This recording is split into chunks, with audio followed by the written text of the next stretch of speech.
নমস্কার দর্শক বন্ধু, প্রত্যেকে আশা করছি ভালো আছো, সুখে আছে, শান্তিতে আছো। তোমাদের সুখ শান্তি সমৃদ্ধি কামনা করে আমি আমার ভ্লগটা শুরু করছি। আজকে আমি বলবো গাছ সম্বন্ধে। গাছ কি সত্যি এত ক্ষমতা যে টাকা দিচ্ছে?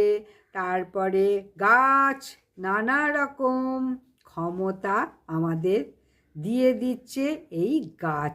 তাহলে আজকালকার দিনে এটা কি আমাদের মানতে হবে?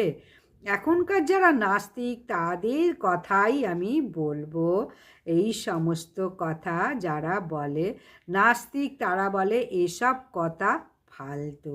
তাহলে গাছের যদি ক্ষমতা না থাকে, গাছ ছাড়া পৃথিবী কি বাঁচতে পারে? পৃথিবী না থাকলে মানুষ বাঁচবে না। গাছ লতা পাতা সমস্ত শূন্য করেই পৃথিবীটা সৃষ্টি হতো, গাছের অস্তিত্ব থাকতো না। প্রকৃতিকে বাঁচানো, গাছের কথা তুলে ধরা, গাছ একটি প্রাণ, এইসব কথা কেউ বলতো না। যারা মানে না তাদের কথা বলছি, আর যারা মানো তাদের জন্য বলবো গাছ ছাড়া তো আমরা বাঁচব না, এটা পরীক্ষিত প্রমাণিত। গাছ ছাড়া কি কেউ বাঁচতে পারে? পারে না। সঙ্গে সঙ্গে ফল পেতে গেলে কি গাছ লাগাতে হয় বলো? বিচুটি পাতা যদি গায়ে লাগাও, তাহলে যারা বলে গাছের অত ক্ষমতা নেই, তাহলে তারা একটু বিচুটি পাতা গায়ে লাগিয়ে দেখো, বা কোনো গাছের আঠা একটু চোখে লাগিয়ে দেখো, বা কোনো গাছের বীজ একটু খেয়ে দেখো, তারপরে বুঝতে পারবে যে গাছের কোনো ক্ষমতা নেই। যে কোনো গাছের শেকড় অজান্তে যদি খাও, খেয়ে দেখো কোন গাছ কাকে প্রাণ কেড়ে নেবে, কার চোখ নিয়ে নেবে, কার বড় ক্ষতি হবে। যারা মানবে না তাদের কথা বলবো না, যারা গাছ সম্বন্ধে মানো তাদের কথাই বলবো। তাই প্রথমেই বলবো কোন কোন গাছগুলো বাড়িতে খুব লাগানো ভালো, এটা তো অবশ্যই আগে বলেছি। এখন বলবো একটা, যে গাছ আমাদের টাকা দেয়, মানি প্ল্যান্ট গাছকে বলা হয় টাকার গাছ। টাকা হয়তো ঝরঝরিয়ে পড়বে না মানি প্ল্যান্ট থেকে, কিন্তু গাছটা অতি পবিত্র এবং উপকারী গাছ। বাড়িতে লাগালে অত্যন্ত শুভ ফল দেয়, এটা কিন্তু বলতে পারি।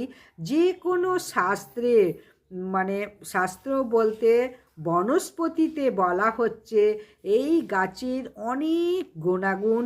আর এই গাছ বাড়িতে লাগিয়ে একটা জিনিস সব সময়ের জন্য নজর রাখবে, কেউ যেন এই গাছ চুরি করে না নিয়ে যায়। এই গাছ এমন জায়গায় লাগাও যাতে কেউ হাত না দিতে পারে। অনেক ভিডিওতে বলা হচ্ছে যার অনেক ধন সম্পত্তি আছে সেই বাড়ি থেকে যদি গাছ নিয়ে গিয়েও তুমি লাগাও, তাহলে তোমারও অত ধন সম্পত্তি হবে। যাই হোক, এরকম যাতে চুরি না কেউ করে নিয়ে যায় এই গাছ আবার মা লক্ষ্মীর অত্যন্ত প্রিয় গাছ। এই গাছ যদি থাকে, তোমাদের বলবো এই গাছের নিচে 1 টাকা, 5 টাকা, 10 টাকা যে কোনো একটা কয়েন মাটির নিচে পুঁতে দাও। আর যদি মাটিতে লাগাও আরও ভালো হবে, আরও ঝাঁকু ফাঁকু হবে। এই গাছ যত বাড়বে বলা হয় টাকা তত বাড়বে। তাহলে গাছের গোড়ায় একটা টাকা বা কয়েন পুঁতে দাও। আর এই গাছও কিন্তু পূজা করারই গাছ। শুদ্ধ জল দাও এই গাছে, নোংরা জল দেবে না। সুন্দর তাজা সবুজ রাখতে এই গাছটাকে কি দেবে? আলু থেতো করে যদি রস দাও, এই গাছ সুন্দর এবং টাটকা সতেজ থাকে।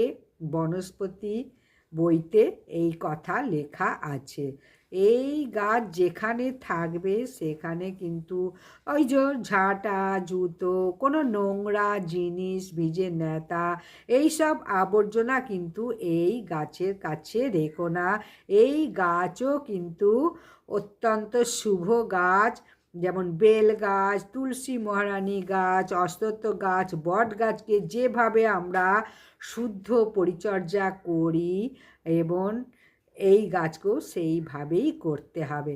আর এই গাছে লাল রঙের সুতো বেঁধে দাও, দেখবে খুব শক্তিশালী হবে। এই গাছ যদি বাড়িতে থাকে তাহলে তোমার বাড়িতে কেউ টোনা টোটকা বা কুনজর দিতে পারবে না। এই গাছ ব্যালকনিতে লাগতে পারো ঠিকই, কিন্তু কেউ হাত যেন না পায়।